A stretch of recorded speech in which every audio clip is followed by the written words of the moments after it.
Bapa yang baik, terima kasih karena kebaikan-Mu yang terus kami rasakan. Terima kasih untuk rancangan-rancangan yang kami percaya adalah yang terbaik bagi setiap kami. Terima kasih Tuhan karena Engkau terus ada bersama dengan kami, memberikan kekuatan kepada setiap kami. Kalau sebentar kami akan menyediakan waktu untuk mendengarkan firman-Mu. Mari urapi hati setiap kami Tuhan, baik hamba yang akan menyampaikan, juga setiap jemaat Tuhan yang mendengar, supaya hati kami menjadi hati yang sungguh-sungguh siap ditaburi dengan benih firman Tuhan. Mari Engkau berbicara kepada kami Tuhan, kami semuanya siap untuk mendengar. Di dalam nama Tuhan Yesus Kristus kami berdoa, amin. Saudara, kita akan belajar firman Tuhan pada siang hari ini dengan judul atau tema bebas atau terbelenggu. Kita akan baca Alkitab kita dari surat Galatia, surat Paulus kepada jemaat di Galatia pasal yang keempat, ayat yang ke-8 sampai yang ke-10. Saya akan bacakan buat Bapak Ibu Saudara semua.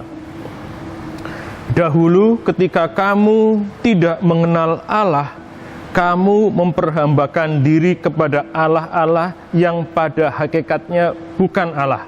Tetapi sekarang sesudah kamu mengenal Allah, atau lebih baik sesudah kamu dikenal Allah, bagaimanakah kamu berbalik lagi pada roh-roh dunia yang lemah dan miskin, dan mau mulai memperhambakan diri lagi kepadanya? Kamu dengan teliti memelihara hari-hari tertentu, bulan-bulan, masa-masa yang tetap, dan tahun-tahun. Saudara, Rasul Paulus dalam surat kepada jemaat di Galatia, dalam surat yang dikirim kepada jemaat di kota Galatia, yang salah satu bagiannya dari surat tersebut kita baca tadi, Rasul Paulus sedang mengingatkan kepada jemaat di kota Galatia bahwa mereka dahulunya adalah orang yang tidak mengenal Allah. Mereka adalah orang-orang yang tidak mengenal Allah. Mereka orang-orang yang beribadah kepada Allah yang pada hakikatnya bukan Allah. Dengan kata lain, mereka sebenarnya orang yang tidak mengenal Allah yang sebenarnya. Rasul Paulus mengatakan, itu dulu kamu adalah orang-orang yang tidak mengenal Allah. Kamu dulu adalah orang-orang yang menyembah Allah-Allah yang sebenarnya itu bukan Allah. Tetapi sekarang kamu sudah mengenal, atau lebih tepatnya bahwa kamu sudah dikenal oleh Allah yang sebenarnya. Allahnya orang Israel, Allah yang kita sama-sama sembah dan layani di dalam Tuhan Yesus Kristus. Dan Rasul Paulus mengingatkan kepada mereka bahwa dahulu kamu menghambakan diri kepada ilah-ilah tersebut. Tapi setelah kamu mengenal, atau lebih tepatnya dikenal oleh Allah, sebenarnya kamu sudah dimerdekakan oleh Allah. Kamu sudah menerima kemerdekaan dari Allah. Rasul Paulus mengingatkan kepada mereka, jangan sampai ketika kamu sudah mengenal atau dikenal oleh Allah yang memerdekakan kamu, justru kamu kembali menghambakan diri kamu kepada ilah-ilah, kepada roh-roh dunia yang lemah dan miskin, kata Rasul Paulus. Kenapa Rasul Paulus mengingatkan hal itu kepada jemaat di kota Galatia? Saudara, jemaat di kota Galatia berlatar belakang bukan orang Yahudi. Mereka adalah penyembah berhala, penyembah ilah lain. Akhirnya mereka percaya kepada Injil yang Rasul Paulus sampaikan. Mereka percaya dan terima Tuhan Yesus. Mereka menjadi umat-umat Tuhan. Tetapi pada saat itu ternyata juga ada orang-orang yang mengajarkan pengajaran-pengajaran yang berbeda dengan yang Rasul Paulus ajarkan. Mereka adalah orang-orang Yahudi yang mengajarkan kepada orang-orang di kota Galatia bahwa tidak cukup hanya percaya kepada Tuhan Yesus, tapi mereka juga harus hidup di dalam hukum Taurat dan hidup di dalam tradisi-tradisi Yahudi. Itu yang disebut Rasul Paulus sebagai memberitakan Injil yang lain. Jadi ada banyak guru-guru, ada banyak pengajar-pengajar yang mengajarkan ajaran-ajaran yang berbeda dengan ajaran yang Rasul Paulus sampaikan. Yaitu orang-orang Yahudi yang sekali lagi mereka mengajarkan untuk orang-orang di Galatia untuk taat kepada hukum-hukum Yahudi dan melakukan segala tradisi-tradisi orang Yahudi. Dan salah satu yang paling mencolok dalam pembahasan surat di Galatia ini adalah soal bersunat. Jadi orang Yahudi mengatakan bahwa tidak cukup hanya percaya kepada Tuhan Yesus, tetapi harus taat kepada hukum-hukum Taurat dan pada tradisi-tradisi Yahudi. Salah satunya adalah disunat. Tapi Rasul Paulus menegaskan bahwa kalau kita selalu dan kita melakukan hukum Taurat, satu berarti harus melakukan semuanya. Jadi kalau orang merasa bahwa supaya selamat harus disunat, dia nggak cukup hanya disunat, tapi melakukan semua hukum Taurat. Dan kita tahu sama-sama tidak ada satu orang pun yang bisa melakukan semua hukum Taurat dengan benar. Artinya tidak ada satupun manusia yang bisa membuat dirinya menjadi merdeka, bebas dengan melakukan hukum-hukum Taurat. Rasul Paulus mengingatkan bahwa orang Galatia sudah dibebaskan dari aturan-aturan, dari tradisi-tradisi, dari setiap hukum-hukum ketika mereka menyembah ilah-ilah lain yang pada dasarnya bukan ilah. Sekarang ketika mereka sudah percaya pada Tuhan Yesus, jangan sampai mereka akhirnya kembali lagi menghambakan diri mereka kepada hukum-hukum yang sebenarnya itu bukan daripada Tuhan. Tradisi-tradisi yang sebenarnya bukan yang Tuhan mau, yaitu tradisi-tradisi orang-orang Yahudi. Saudara, di zaman sekarang saat ini banyak orang Kristen yang memang sudah percaya kepada Tuhan Yesus. Tapi kalau kita mau jujur, masih banyak orang-orang di tempat-tempat tertentu, di daerah-daerah tertentu yang masih menganggap bahwa Alkitab, firman Tuhan, pengorbanan Tuhan Yesus tidak cukup untuk mereka. Sehingga mereka harus melakukan tradisi-tradisi, melakukan aturan-aturan, melakukan kebiasaan-kebiasaan yang dilakukan oleh nenek moyang mereka.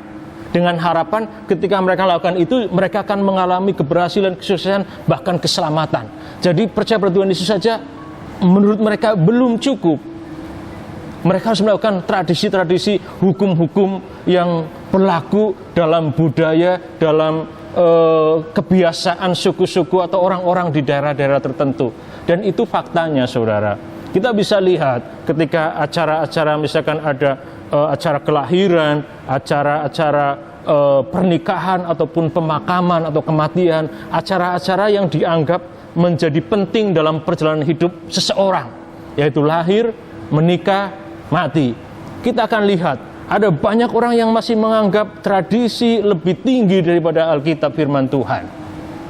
Masih banyak orang yang menganggap bahwa apa yang menjadi hukum adat, tradisi menjadi lebih penting, bahkan lebih tinggi dari firman Tuhan.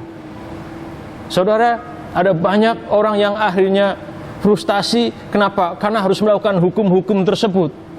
Ada orang yang menikah tapi belum dianggap sah secara tradisi atau adat, hanya karena belum melakukan pernikahan-pernikahan secara adat. Padahal untuk melakukan pernikahan tersebut membutuhkan biaya yang sangat banyak. Pernikahan di gereja tidak cukup, bahkan pencatatan oleh negara di catatan sipil pun tidak dianggap cukup untuk membuat mereka menjadi sah di hadapan mereka. Saudara, itu fakta yang sering terjadi dalam kehidupan kita saat ini.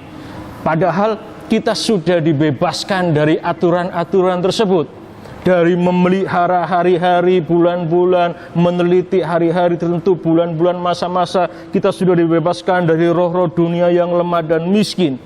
Kenapa kita mau memperhambakan diri kita kembali kepada hal-hal itu? Saudara, hari ini saya mengingatkan kepada saudara sebagai hamba Tuhan. Saudara, orang-orang yang sudah dibebaskan, orang-orang yang sudah dimerdekakan oleh Tuhan, jangan mau lagi menyerahkan diri saudara untuk dibelenggu oleh roh-roh dunia yang miskin dan lemah. Jangan sampai saudara menyerahkan diri saudara untuk diperhamba oleh kuasa-kuasa yang lain selain daripada Tuhan. Saudara, kekristenan tidak anti dengan budaya. Selama budaya itu memang tidak bertentangan dengan firman Tuhan. Artinya Alkitab firman Tuhan tetap di urutan yang atas.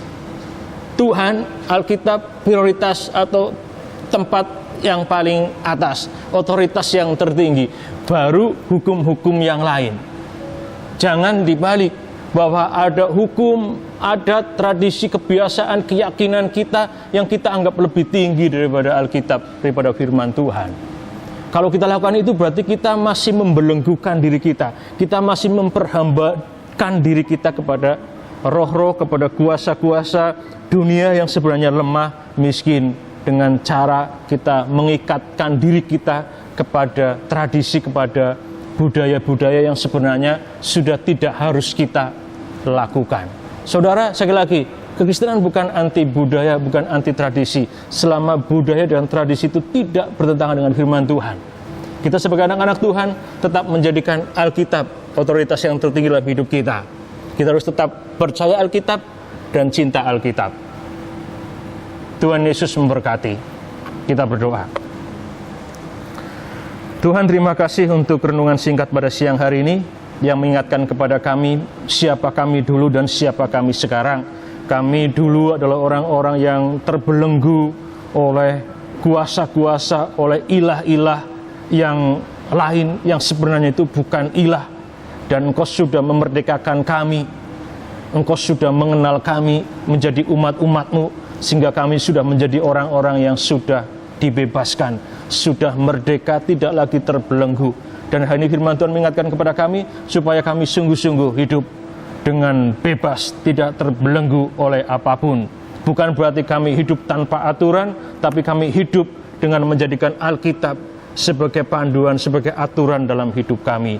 Tuhan tolong supaya kami tetap bisa percaya Alkitab dan mencintai Alkitab. Dalam segala keadaan kami tetap menempatkan Engkau sebagai prioritas yang utama dan Alkitab sebagai otoritas yang tertinggi dalam hidup kami sebagai orang-orang percaya. Kami bersyukur Tuhan untuk siang hari ini. Di dalam nama Tuhan Yesus Kristus kami berdoa. Amin.